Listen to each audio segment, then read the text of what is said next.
All right, so today the majority of the altcoin market is red, as you can see in front of you, and this was largely triggered by a very public spat which is currently happening between two of the most powerful men in the world, Donald Trump and Elon Musk. This has spooked markets, and today I want to discuss what I think ends up eventuating from this spat and what I am seeing on the charts that is dictating how I am currently playing these conditions. I did make some big moves over the last 24 hours.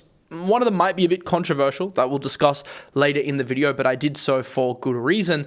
And the main objective of today's video as well, to update you on what I'm doing, is also going to be helping you navigate this next little period in crypto. We're going to look at the seasonality for the summer months. We're going to look at some of the altcoin high time frame setups that I really think you should be setting limit orders for, so you feel prepared going into this next little period in crypto. So if you enjoy content like this, where I keep you up to date with the latest developments in the crypto market, make sure to smash that subscribe button, smash the like button, and hit that post notification bell so you don't miss a video. This weekend, I think I've got one of my best videos that I've ever made releasing. That's a video on the exact trigger for Altseason. I know a lot of people are asking, when's Altseason going to start? What conditions could potentially trigger an Altseason? Are we ever going to get an Altseason? What would it look like this time versus prior cycles? What I did is I built an AI model using ChatGPT over 2 weeks, back testing the previous altcoin cycles and inputting data from the new cycle to get an exact index which shows you the exact trigger for altcoin season and when you can expect it to happen. That's going to be this weekend. I really think it's a banger, so notification bell on so you don't miss that. But today we also have a lot of stuff to talk about. I'm mostly going to talk about the slightly lower time frame, Elon versus Trump spat, and then we're going to get into my strategy and what I've actually done as a result of it. So you can see that Elon has been going against Trump on X. He made a big bomb about Trump in the Epstein files, saying, mark this post for the future, the truth will come out. There's a bit of a spat, a bit of an ego spat between the two. Lucky points out here, Elon and Trump's ego clashing was a bit of an inevitability. Elon digging up old tweets, pinning them, was a little harder to predict. So he's going back to things Trump has said in 2013 and basically saying that he's contradicting himself in a roundabout way. Seems to have got a bit messy real quick between the pair. And as a result of this, we did see the stock market drop 1% overnight, and Bitcoin wicked down from 104 into that key 100K level that we've been speaking about over the past couple of weeks. I do have an update from Paradise in the Discord that I want to show you in a minute here because it has triggered some of his setups, which we need to speak about. Trump retaliated against Elon, saying that Elon's gone crazy after losing the EV mandate. Elon came back online saying that that was all part of his plan anyway. And then Trump did put out a post on Truth Social, which did soften things just a little bit for the time being. We did see, as a result, Tesla's market cap went back under $1 trillion with about $100 billion in value being wiped out today. I don't think this contagion will spread to too many of the other majors in the market. Of course, it is weak for Tesla as his relationship with Trump caused a massive pump. So some of that is being unwinded in the market right now. But unlike a major sell the news event on Nvidia, I don't think Tesla has the power here to drag down markets too much. So I wouldn't be too worried about contagion there, although it's obviously a pretty bad day for Tesla holders.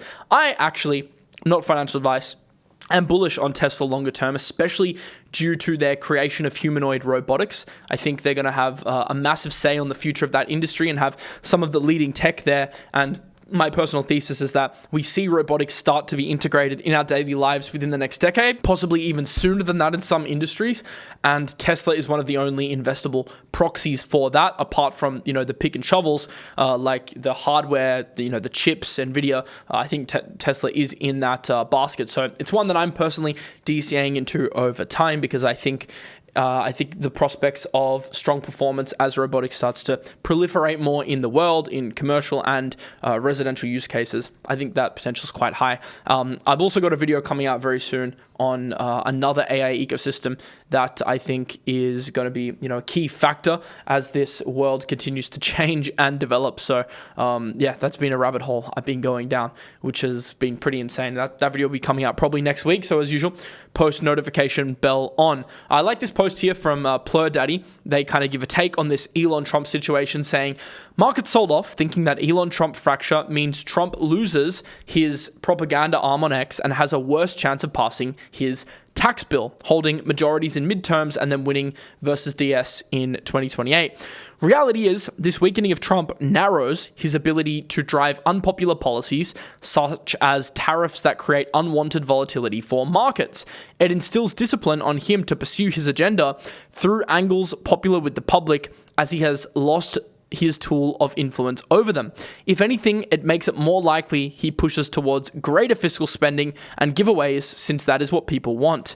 Now there is no one within the administration calling for fiscal restraint. It will be a losing internal position to be aligned with Elon in any way. So the tides will turn even more towards fiscal spending. And I think this is something Elon doesn't like, the fact that, they haven't made as big of a dent into the budget deficit, and that they, continue to spend too much money, potentially going to have to print more money to finance this debt. And Trump, I mean, it's pretty clear, whenever he's come out and done something really rash like tariffs, it ends up getting resolved in some way. And the reason I think this is the case is because he still does have an eye on the markets. I think, he views the markets probably as a vanity metric and wants to see them do well. And even for him, the short-term pain of what America probably needs to go through is too great, especially given his current political standing. So I do agree with this take that the tides will turn even more towards fiscal spending. And this is part of my longer-term thesis as to why I think Bitcoin hits a new high later in the year. I do want to touch on that quickly. If you guys have been watching my content for a matter of months now, basically for the last few months and even late last year, I had this thesis that I still stick to today, that Bitcoin is going to hit a new high later in the year. Now, over the past few weeks, a lot of people were calling for a new Bitcoin all-time high. People thought in May, Bitcoin could hit 120, 130K. If that had happened, I think that would have been an invalidation for my thesis, because the blow off top would have happened too quickly. But the fact that we are now consolidating a little bit above 100K and are taking our time with this next breakout actually is a good thing, because Bitcoin needs periods of compression in order to have bigger expansion to the upside. So my theory was that, we would have a chop-ish summer, a bit of a slower summer, and then rally into Q3 to Q4, front-running the beginning of next year. And that will also probably align with the monetary cycle that we're also seeing with M2 increasing. And nothing has actually changed my thesis there. In fact, this little cool down / consolidation has actually only validated that, in my opinion, that my thesis hasn't been invalidated. So a bit of an update for you guys that watched my video when Bitcoin was 75K and it was testing that key weekly moving average here. I said I was buying Bitcoin aggressively at that level. I said I was making my biggest Bitcoin buys pretty much ever. And my whole thesis then was that later in the year, we would see more fiscal spending, looser monetary policy, more rate cuts, which would lead to economic expansion, especially on the Bitcoin side. And that, I think, is only being highlighted from this Elon Trump thing. So although I think this in the short term does put a bit more negative sentiment in the market, especially with it all over our X feeds. It does make people a little bit more risk off in the short term. And although I think summer, will still be choppy, that's still in line with my longer term thesis, which has not changed. And we're going to speak about some of the high time frame levels that we can look to accumulate some of the top altcoins in the market in just a minute here, so you're actually prepared for when this expansion happens. So just wanted to comment on that and give people, a bit of a higher time frame update today, as it's been a couple of weeks since I last did that. Now, this going back onto the lower time frames, this dip into 100K, this isn't something that should be new to you, because this is something I spoke about in depth a few days ago with Paradise. We said, the market would eventually, reach new highs, but there was a dip that was going to come first, and we spoke about at length this key 100K pocket on Bitcoin. This is also a thesis that we went over in the last stream that I did with him, even before that, and has been one that we've spoken a lot about in the Discord. So anyone that has been following us knows that, we said that the likelihood of 100 was probably higher than new all-time highs, and for that reason, we didn't want to go too risk on, and we actually did see that level get tapped. So, well done to everyone that's been watching the shows and paying attention to the channel. We've pretty much been spot on there, and Paradise did an update this morning, which I think is relevant to everyone here. He said he's been mapping the weekly fair value gap around 100K for nearly 2 weeks now. We finally saw the price tap into that level overnight, lining up with scenario 3 shared above. Hopefully, that ongoing commentary helps some of you avoid getting chopped up in early longs and stay patient for a cleaner opportunity in the market. That sweep came with a strong delta and liquidation spike, but no clear divergences yet, even on the lower timeframes. For my system, I need to see price come back down, take out the local low, and print M30 or H1 divergences on RSI and AO before considering any move up as valid. That's a very important point on the lower timeframes, which we will touch on shortly. Also worth noticing the broader context. The market reacted sharply to the public spat between Trump and Elon, with both Bitcoin and Tesla selling off immediately. It highlights how sensitive sentiment is to headline risk right now. If we get a sudden "we're all good" narrative, that could provide a short-term tailwind, but that seems unlikely given the nature of the accusations, Elon declaring that Trump is on Epstein's private list. At the moment, price is testing the 101.6K local resistance. It's bounced slightly since then, except it's above that zone would open the door to a potential FVG fill into 104, which is also something he predicted, because that is exactly what we got roughly 30 minutes ago. This update was posted a few hours ago, so that's what's happened. We've filled that zone. If that plays out, short-term conditions for alts should be good, and we've also seen a slight bounce over the last couple of hours, as you can see here, from that initial sell-off, especially in high betas that have shown strength recently, also something that we've seen in the market. So I want to say thanks to Paradise for being kind of a North Star in this market, especially if you've been watching the streams with him, or you've been in the Discord. He's really nailed it, and has a great feel not only for the technical side of things, but also intuition in terms of trading and price action. It's funny because in the short term, these Trump spats or Trump tariffs or these headlines, they tend to actually mark local lows in the market, or tend to be events that actually cause rallies after the initial headlines actually break. And we keep seeing this. The taco trade is a tongue-in-cheek term adopted by some analysts and commentators describing how markets tumble on Trump's threats only to rebound when he relents. So this is almost a tradable event, and last night during that dip, it was also a short-term tradable event. But look, I don't want to get too caught up in the super low timeframes, because the market is still pretty unresolved, and if you do go into the daily and weekly, it to me just looks like potentially another lower high coming in, and I still think there is a chance, as Paradise pointed out, that we actually come down and have another retest, because we didn't fully line up with the system, because we need to see the local low be technically taken out and see some divergences on the 30-minute or 1 hour on RSI and AO before considering any up move is valid. So this could be impulse into 104, but then again, there's always a chance we come back down to 100, and that probably is my base case right now, or the more probabilistic outcome versus reattempting all-time highs right away. So what can you do in this event? I think the no-brainer thing to do, if you haven't already, is start to set limit orders on high time frame strong altcoins. I did a video yesterday, which I recommend you watch, which goes through the altcoins that I think will be strong for summer 2025 on a relative basis. And these are the kind of altcoins that are related to Ethereum, are related to the stablecoin narrative, which is really strong, DeFi, RWA. I think right now this is the strongest narrative in the market. So a lot of my high time frame, heavier limit orders are focused around the top utility protocols in the space. Just to recap a few and give you some levels today, although Paradise and I did chart these for like 25 minutes yesterday, so I recommend you watch that if you did miss the video for the exact entries, because he's a much better trader than I am. But on Syrup, I'm looking at this level. Look, we probably won't get there. This actually even may be, if we hold above this zone on the 4-hourly, be a mid-range pivot point to actually target range high. That's a lower time frame trade I'll probably take, but in terms of high time frame limit orders, it's a no-brainer to try and set one around 32. You have clear inval below. We've tested it twice. Yes, it would be a break of trend on the lower time frame. That's one trade setup, but the more interesting higher time frame setup, I think, is actually being able to accumulate in the low 30s.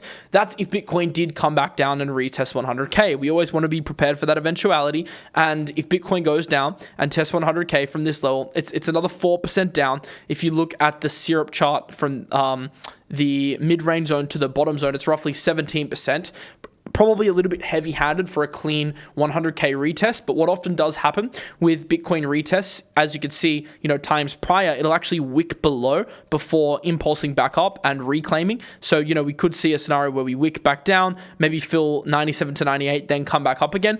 If that happens, you want to have some limit order set, because that's where you have genuine potential, and you can front run it slightly of maybe getting a syrup fill closer in this zone. And of course, you can set multiple ladder limit orders. I always recommend doing this, especially heading into summer, where volatility is typically down. We're going to discuss that in a couple of minutes here, and things that are typically a bit choppy. To be able to set these orders and just sit back is quite a nice thing, because if my thesis is correct and it hasn't been invalidated yet, if we do see a bigger rally later in the year, my video on the weekend is going to tell you exactly when that can occur based on the AI model that I've created. Then you want to be able to get some nice fills, right? So that's part of the plan. On grass as well, similar story to syrup. Your level is $1.40. Look, might not get down there. You can play the low time frame reclaim, and that's something I'll probably do on the low time frame. But you've got to differentiate your ideas from your investing and your trading. One is a bit shorter term, one is a bit longer term. Look, technically, even investing in crypto is a trade, right? Apart from Bitcoin, pretty much everything is a trade, because you're often looking to go back into Bitcoin or USDT at some point, apart from, maybe 3 or 4 tokens in the market. But just having that differentiation between, look, I'm willing to trade, grass here. It looks good on a mid-range flip, but then I've also got high time frame orders set for the lows. I think this is something people mess up a lot in crypto, and I see creators, getting hated on, even myself at times, for like, you said you were bullish on Solana long term. You put it in your long term portfolio, and now you're saying Sol's cooked. Well, it's entirely possible to be bullish on an asset long term and bearish on an asset relative to the rest of the market short term. Like right now, I think Sol's going to go through a little bit of a period of weakness. I still hold some long term. I still think long term it'll do really well. In fact, I have a level on Solana that I'd love to bid. I'd love to bid the $120 zone. However, I think in the short term, there's a genuine chance we get back down there. So why would I be balls to the wall long Solana? So you have to differentiate your ideas in the market between short term and long term. Just like it's possible to think Bitcoin's going to hit 150, but also be bearish in the short term and think we might get a 98 to 100K sweep. They aren't mutually exclusive. They're just based on different time frames. And I think the best traders in the market, they always do a great job of differentiating every single trade across different time frames. And yes, you can have a singular asset where you have a trade on a lower time frame and a trade on a higher time frame open at once. You could be trading, grass on the day, on the 4 hourly or the 1 hourly chart, whilst also thinking that eventually maybe it'll sweep the lows and have a high time frame limit order, because you want to catch the short term impulse move to the upside whilst having exposure to a nice long term entry. They're just on different time frames. So keep that in mind. Crypto's not black and white. There's a lot of nuance, and I'm going to say something maybe slightly controversial in a few minutes to do with my positioning in the altcoin market, but I think with that context it'll make a lot more sense. But going through the final chart here, hyper liquid, I think any dip into the money noodle, $30, or even this range high retest would be a great level to accumulate. It's a coin I'm bullish on long term. So go watch yesterday's video for the full list, but those are a few coins that I'm looking at setting high time frame limit orders for. That is something that I want to have over summer, because summer typically, is a weaker period in the market. You can see here on this index that the June, July, August periods typically underperform the Q3, Q4 periods.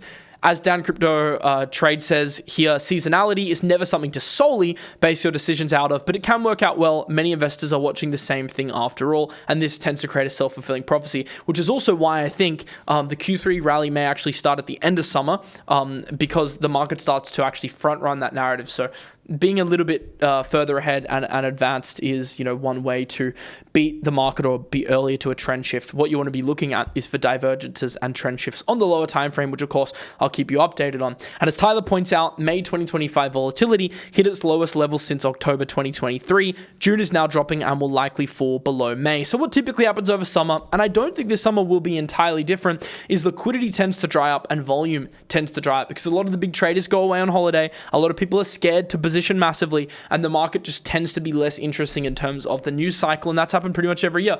Of course, if there's a big headline, it could change this year, but my base case is that it won't. And although seasonality, as Dan says, doesn't always repeat, it can be, a valuable tool to keep in mind. And I think balanced probabilities, we see a choppier / slower summer. It doesn't mean there can't be opportunities. It doesn't mean, there won't be upside at times or downside at times. It just means it's slower. That typically does happen.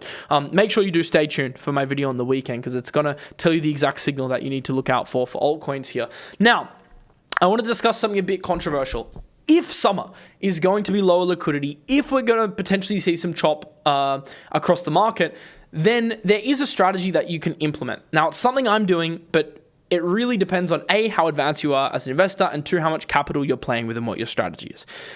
This is hedging. Now, a lot of people think that you need to be directionally naked long at all times. So just as I said before, it's possible to be bearish on an altcoin short term, but bullish longer term. You can also be bullish on the market longer term and bearish in the shorter term, or wary against protecting your positioning in the shorter term. Let me give you an example. Let's say you have a bunch of altcoins. Let's say you're an absolute degen. You have a bunch of illiquid altcoins all across the market. Your plan with those alts, because they might not respect TA as well as the centralized exchange alts, might be to just accumulate and stack as many tokens as possible, because eventually they'll run. You don't know when they'll run, but you think at some point they'll run. And selling off those tokens to protect against further downside or volatility is very difficult due to liquidity constraints. So in that case, if you want to protect against downside, instead of selling those assets, you can actually just hedge an altcoin index or hedge a basket of altcoins by shorting the perps in order to hedge against your overall exposure. So you might still be net long in the market, but you might soften your aggressive exposure to the market by opening a short. Now, this is what you call hedging, and it's something that the best investment managers across the world do. Like pretty much every single rich mentor or investor or fund that I talk to, they are not directionally naked long for much of the year. They might only be very aggressively long for periods, and then other periods they'll hedge their exposure. Now, just holding stable coins or holding 20 to 30% cash is a hedge, and that's something that I do. I'm actually a bit higher right now. I'm 40 to 50% because I've just tried to shift a little bit more into stables whenever I can, so I have the opportunities and liquidity to buy back into the market if we do wick lower. So that is one form of hedging, but something else you can do, and something I'm doing at the moment, is actually hedging using perps and derivatives. So I'll get into the distinction, and options on Deribit. I'll give you the distinction between those two options now.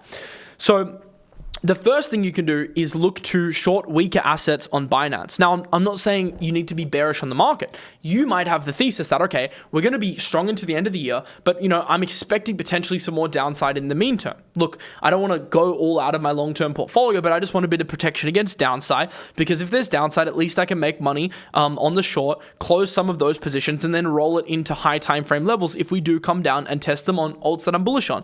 Then it might actually make sense to pick a basket of weaker assets in the market and short them. Now, you have to keep in mind you're going to pay funding here. You have to keep in mind, then you have to do the calculations. ChatGPT is actually great for this. I highly recommend it. I'm going to go through the exact prompt for this in a couple of minutes, but you can basically take the weakest coins in the market and use this to protect against your longer term spot positions. Now, in terms of funding, ChatGPT will work out how much it's going to cost based on current funding. You can look at funding rates on Velo to get the live data. You can also see the hourly interest here. It does oscillate, but right now funding is negative across a lot of alts because we're in a slight lower term downtrend, so you're actually paying to be short. So you have to factor that in. You don't want to pay a bunch of funding, which is why you don't want to be net short or hedged for the entire year. But if it's just for a couple of months over summer, you can generally afford to do it as long as the market isn't absolutely tanking. In that case, you'll actually make money on the shorts anyway, which will offset the fees. So I don't think it's a huge problem. And then in a minute, I'm also going to get into options, call options, or in this case, put options, which can protect against the crazy funding rates that you pay and give you exposure to basically the same idea, but it's just another option for you, and you have to treat it a little bit differently. So, you got to work out, okay, what alts look weak. Now, I think Sol ETH is about to break down.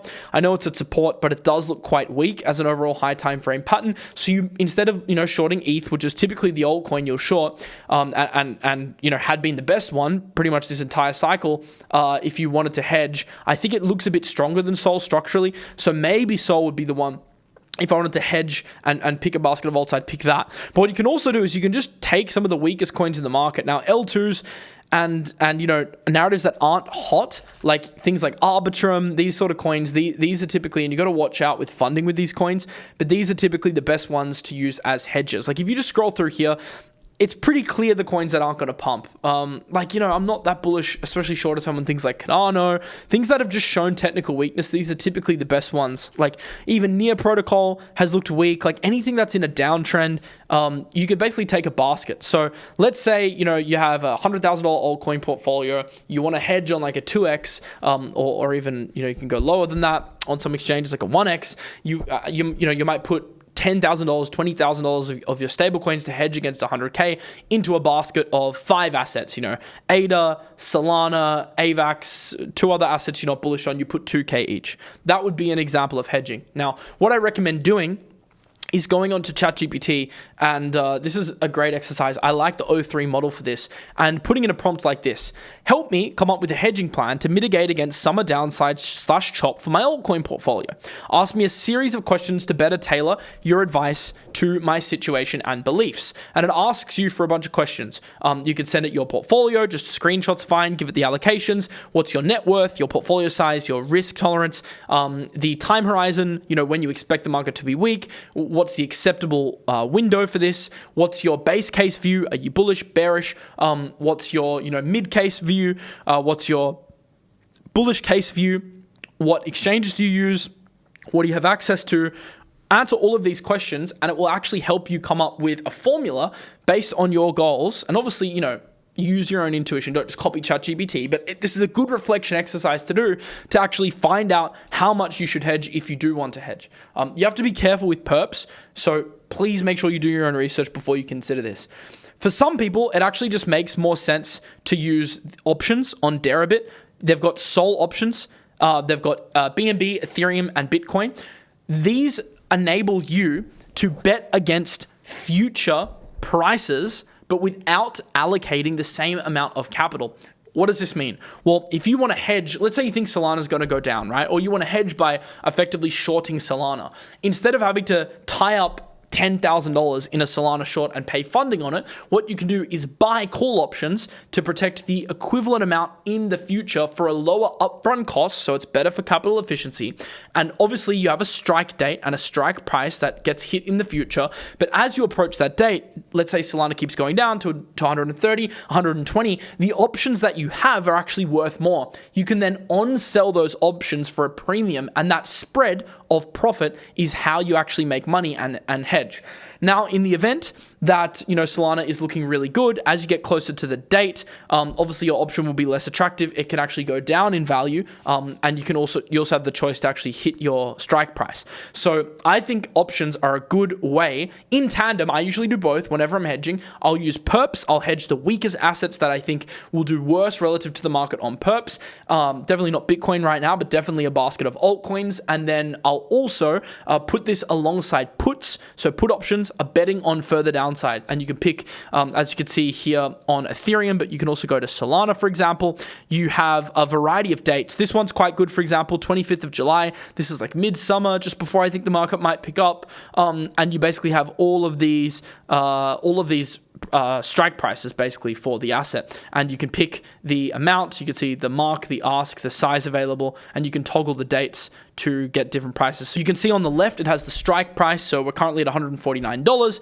You got 145, 140, 135, 130, and you can see the size available. I think there's enough liquidity for the average person here, and you can see the actual cost of each individual option. So the asking price on some of these is $8.50. So you're not buying a whole Solana. It only costs you $8.50 versus the Solana price at $145 to actually get exposure to that option. And then you can on-trade that over time and sell it on an exchange like Deribit. I don't even have a Deribit ref link. I probably should since I'm covering it, but I'm just telling you, it was, I think they were recently acquired by Coinbase. This is how you can do it. And of course, run this by ChatGPT. Obviously, there's courses on this. Actually, on the Deribit site, if you go Deribit here and you click education, they actually have a full course on options. So before you get into advanced strategies, I would definitely recommend doing this course because, this is advanced stuff, but I wanted to bring these alternatives to you today because I only hear people talk in absolutes in the market. It's driving driving me insane sometimes. I'm bullish, I'm bearish, the market will pump, the market will dump. The market isn't linear like that. You can be damn bullish and you might still want to hedge in the short term. And that is a very viable thing, because in order to win in crypto, you need to stay in the game. So if it does require you to take off some exposure at times, or to hedge some exposure at times, to stay in the game and be mentally strong in volatile periods, if that's what you need to do to stay, then do it, because staying around is going to be the thing that ends up making you the most money long term. Because if you are here and present, that is how you spot opportunities in the market. It's happened to me multiple times last week on Launchcoin, on Musk, on a variety of like on-chain coins.